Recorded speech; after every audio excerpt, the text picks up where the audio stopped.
Within POCO's latest keynote, there are two phones that were announced. The POCO X3 Pro, which we have reviewed earlier, check it out at the top right corner there. And also we have the new POCO F3, which we are reviewing it in this video right here. So let's take a look at the brand new POCO F3 and talk about its 6 key aspects of a smartphone and see how it actually fares out among its competition.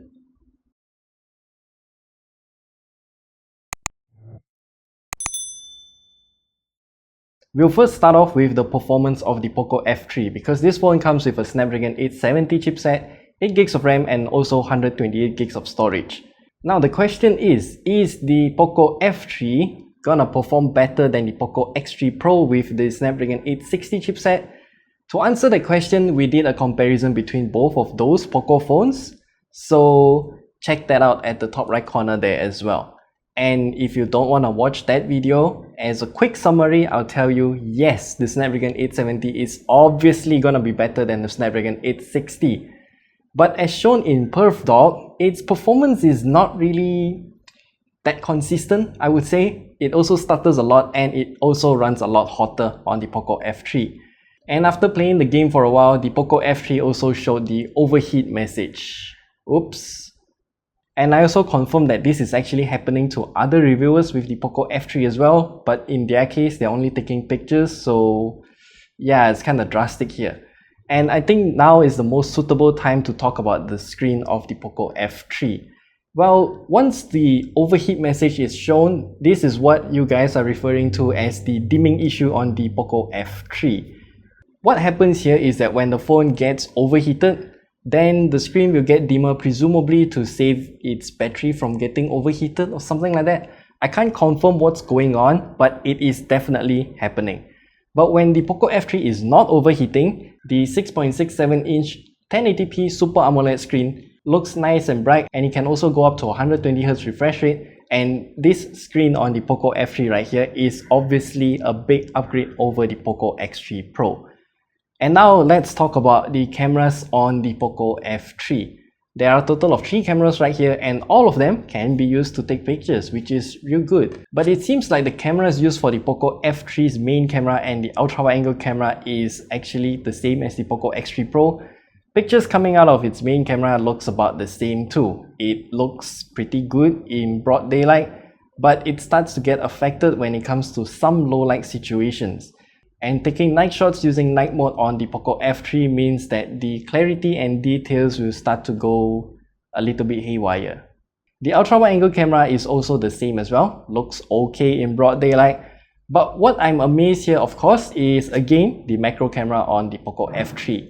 Again, this is the exact same 5-megapixel macro camera as found in the Mi 11, and of course, this macro camera can take a lot of fantastic macro shots. I also promised one of the commenters that I'll be doing a quick camera comparison between the POCO F3 and the Galaxy A72.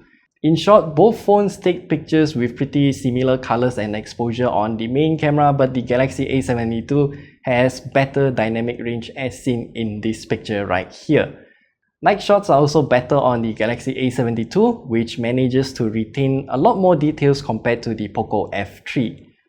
And do take note that the POCO F3 doesn't have OIS as well, and its shakiness will mean blurry pictures and especially blurry videos while walking on this very uneven terrain. The ultra-wide angle camera on the Galaxy A72 is also wider than the POCO F3 and also has better dynamic range once again. But shots involving the sky though, the Galaxy A72 is obviously looking a lot bluer compared to the POCO F3. And once again, the macro camera on the POCO F3 is better since it has that auto-focusing lens. Okay, enough about the cameras. So what about the battery? The POCO F3 comes with a slightly smaller 4520 mAh battery, which can last for about nearly 12 hours in our battery life test at 120Hz refresh rate. It's okay and it can last throughout the day without much of an issue if not much gaming is involved. And the POCO F3 also comes with the same 33W charger as the POCO X3 Pro, and it also charges the phone from 15 to 100% in more or less about 40 minutes time. And then we should also talk about the design of the POCO F3. It's very plain actually, nothing much to see here, and it has a black glossy back here, which means it's going to be a fingerprint magnet. Honestly, I just wish that they're using a matte finish right here. That would be great actually. And the slight curves around both the left and right edges of the phone at the back here also makes this phone really nice to hold, especially combined with its thinness. And finally, MIUI 12. I won't talk much about it here because we already talked about it in detail in our review of the Mi 11, so check it out at the top right corner there. As a summary, MIUI is still a mess and the user experience is just still not as good as many other skins out there. They also need to make software updates more consistent, like Samsung. So at the end of the day, the POCO F3 at a starting price of 1,399 ringgit, I would still say it's a clear step up from the POCO X3 Pro in a few aspects, particularly the screen, design, and also somewhat in performance. Yet it still comes with a few issues like the infamous dimming issue that you guys have been commented. Yes, we did confirm that it is indeed happening to the POCO F3. It is also a 400 ringgit price hike from the POCO X3 Pro. Is it worth it or not? That is something that I cannot decide for you. Personally, I do like the POCO F3 a little bit more, but the smaller battery and the heat that's coming out of this phone while playing Genshin Impact is also not that comfortable as well.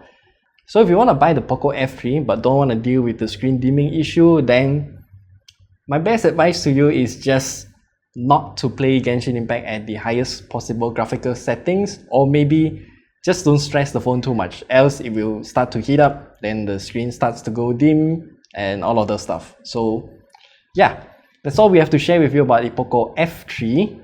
So tell us, will you buy the POCO F3 or the POCO X3 Pro, or maybe some other phones that are available in the market right now? And if you have any questions about the POCO F3, leave them down in the comment section below. We'll be happy to answer them, and we'll be seeing you guys in the next video.